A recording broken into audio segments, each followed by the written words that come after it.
Ang kwento ng pagtubos, Kabanata 56, Mga panlilinlang ni Satanas. Sinimulan ni Satanas ang kanyang panlilinlang sa Eden.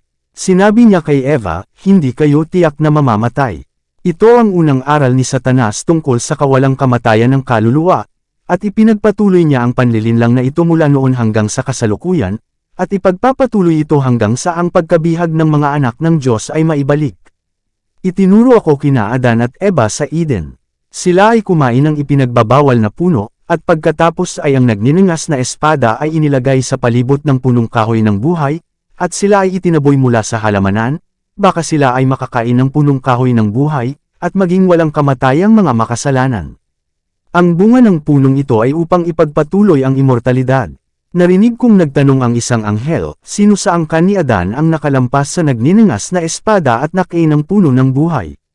Narinig ko ang isa pang anghel na sumagot, walang isa man sa pamilya ni Adan ang nakalampas sa nagniningas na espada at nakain ng punong iyon, sa makatuwid ay walang kamatayang makasalanan. Ang kaluluwa na nagkakasala, ito ay mamamatay ng walang hanggang kamatayan, isang kamatayan kung saan wala ng pag-asa ng muling pagkabuhay, at pagkatapos ay ang puot ng Diyos ay mapawi. Isang kamangha-mangha sa akin na si Satanas ay magtagumpay ng gusto sa pagpapapaniwala sa mga tao na ang mga salita ng Diyos, ang kaluluwa na nagkakasala, ito ay mamamatay. Ezekiel Kapitulo 18 versikulo 4, ay nangangahulugan na ang kaluluwa na nagkakasala dito ay hindi mamamatay, ngunit mabuhay ng walang hanggan sa paghihirap. Sabi ng anghel, ang buhay ay buhay, ito man ay nasa sakit o kaligayahan. Ang kamatayan ay walang sakit, walang kagalakan, walang puot. Sinabi ni Satanas sa kanyang mga anghel na gumawa ng espesyal na pagsisikap na ikalat ang kasinungalingang unang inulit kay Eva sa Eden, hindi kayo mamamatay. At habang ang kamalian ay tinanggap ng mga tao, at sila ay pinaniwalaan na ang tao ay walang kamatayan, si Satanas ay umakay sa kanila na maniwala na ang makasalanan ay mabubuhay sa walang hanggang paghihirap. Pagkatapos ay inihanda ang daan para kay Satanas na gumawa sa pamamagitan ng kanyang mga kinatawan at itanghal ang Diyos sa harap ng mga tao bilang isang mapaghiganting malupit, isa na naglulubog sa lahat sa impyerno na hindi nakalulugod sa kanya, at nagpapadama sa kanila ng kanyang galit, at habang sila ay dumaranas ng di masasabing dalamhati, at namimilipit sa walang hanggang apoy, siya ay inilalarawan na tumitingin sa kanila ng may kasiyahan. Alam ni Satanas na kung ang kamaliang ito ay tatanggapin, ang Diyos ay kapuputan ng marami, sa halip na mahalin at sambahin, at na marami ang maaakay na maniwala na ang mga pagbabanta ng salita ng Diyos ay hindi literal na matutupad, sapagkat ito ay labag sa kanyang katangian ng kagandahang loob at pag-ibig na bumulusok sa walang hanggang pagdurusa sa mga nilalang na kanyang nilikha. Ang isa pang sukdulan na inakay ni Satanas sa mga tao na tanggapin ay ang ganap na palampasin ang katarungan ng Diyos at ang mga pagbabanta ng kanyang salita, at katawanin siya bilang lahat ng awa, upang walang sinuman ang mapahamak, kundi ang lahat, kapwa santo at makasalanan, sa wakas ay maliligtas sa kanyang kaharian. Bilang resulta ng popular na mga pagkakamali ng immortalidad ng kaluluwa at walang katapusang paghihirap, sinasamantala ni Satanas ang isa pang uri at inakay sila na ituring ang Biblia bilang isang hindi kinasihang aklat.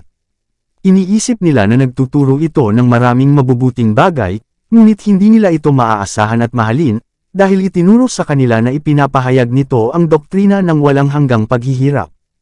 Ang isa pang uri ni Satanas ay nangunguna pa, kahit na itanggi ang pagkakaroon ng Diyos. Wala silang makikitang pagkakapare-pareho sa katangian ng Diyos ng Biblia, kung gagawa siya ng kakilakilabot na pagpapahirap sa isang bahagi ng sangkatauhan hanggang sa walang hanggan.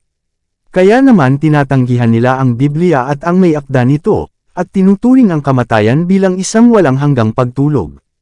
May isa pang klase na natatakot at mahiyain. Ang mga Satanas na ito ay nagtutukso na gumawa ng kasalanan, at pagkatapos nilang magkasala, ipinahayag niya sa kanilang harapan na ang kabayaran ng kasalanan ay hindi kamatayan kundi buhay sa kakilakilabot na pagdurusa, na titiisin sa buong walang katapusang mga panahon ng kawalang hanggan. Sa pamamagitan ng pagpapalaki sa harap ng kanilang mahihinang pag-iisip ng mga kakilakilabot ng isang walang katapusang impyerno, inaangkin niya ang kanilang mga isip, at nawala ang kanilang katwiran. Pagkatapos si Satanas at ang kanyang mga anghel ay nagbubunyi, at ang hindi mananampalataya at ateista ay nakikiisa sa paghatol sa Kristyanismo. Sinasabi nila na ang mga kasamaang ito ay natural na mga resulta ng paniniwala sa Biblia at sa autor nito, samantalang ang mga ito ay mga resulta ng pagtanggap ng popular na maling pananampalataya. Ang banal na kasulatan ay isang pangangalaga.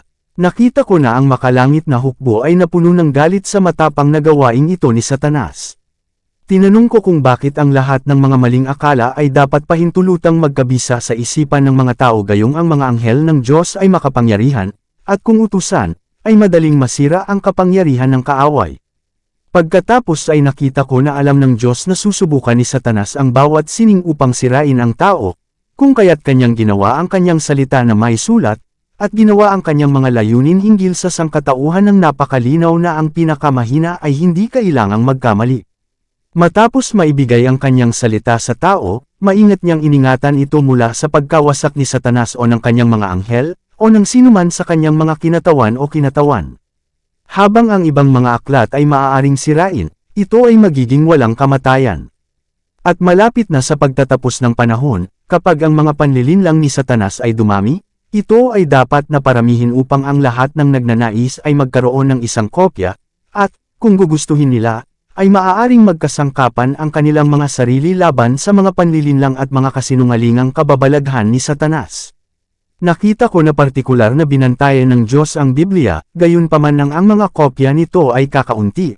Ang mga matatalinong tao ay sa ilang pagkakataon ay nagbago ng mga salita, sa pag-aakalang ginagawa nila itong mas malinaw, kung saan sa katotohanan ay pinaghihinalaang nila ang malinaw, sa pamamagitan ng pagpapahilig nito sa kanilang itinatag na mga pananaw, na pinamamahalaan ng tradisyon.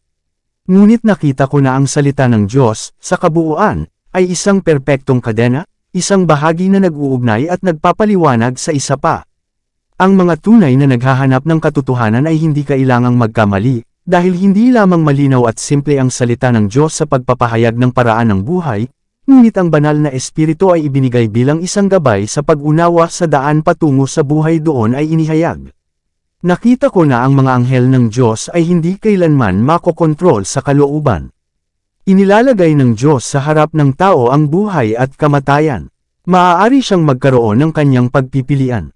Marami ang naghahangad ng buhay, ngunit patuloy pa rin sa paglalakad sa malawak na daan. Pinili nilang maghimagsik laban sa pamahalaan ng Diyos, sa kabila ng kanyang malaking awa at habag sa pagbibigay ng kanyang anak upang mamatay para sa kanila. Yaong mga hindi pinipiling tanggapin ang kaligtasang napakamahal na binili, ay dapat parusahan. Ngunit nakita ko na hindi sila ikulong ng Diyos sa impyerno upang matiis ang walang katapusang paghihirap, ni hindi niya sila dadalhin sa langit, sapagkat ang dalhin sila sa piling ng dalisay at banal ay gagawin silang labis na miserable. Ngunit kanyang lubos na lilipulin sila at gagawin silang parang hindi naging, kung magkagayon ang kanyang katarungan ay masisiyahan. Inanyuan niya ang tao mula sa alabok ng lupa, at ang mga masuwen at hindi banal ay susunugan ng apoy at babalik sa alabok. Nakita ko na ang kagandahang loob at pagkahabag ng Diyos sa bagay na ito ay dapat na umakay sa lahat na humanga sa kanyang katangian at sambahin ang kanyang banal na pangalan.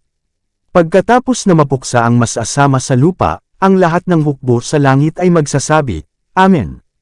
Si Satanas ay tumitingin ng may malaking kasiyahan sa mga nag-aangkin ng pangalan ni Kristo, gayon may mahigpit na sumusunod sa mga maling akala na siya mismo ang nagmula.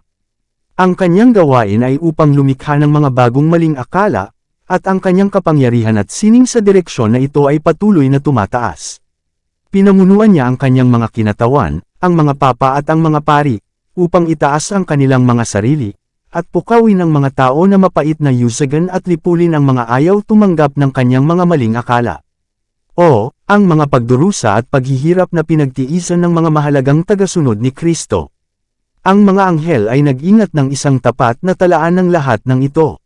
Si Satanas at ang kanyang masasamang anghel ay buong galak na sinabi sa mga anghel na naglingkod sa naghihirap na mga banal na ito na silang lahat ay papatayin, upang walang maiwang tunay na Kristiyano sa lupa.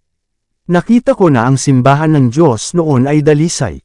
Walang panganib ng mga taong may tiwaling pusong papasok dito, dahil ang tunay na Kristiyano, na nang-ahas na ipahayag ang kanyang pananampalataya, ay nasa panganib sa rack, sa tulus, at sa bawat pagpapahirap na maiimbento o mapuko ni Satanas at ng kanyang masasamang anghel sa isip ng tao.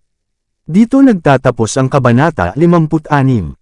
Para updated ka sa susunod na kabanata, ay huwag kalimutang mag-subscribe, mag-follow at mag-share sa ating channel Renilab TV. Maraming salamat po.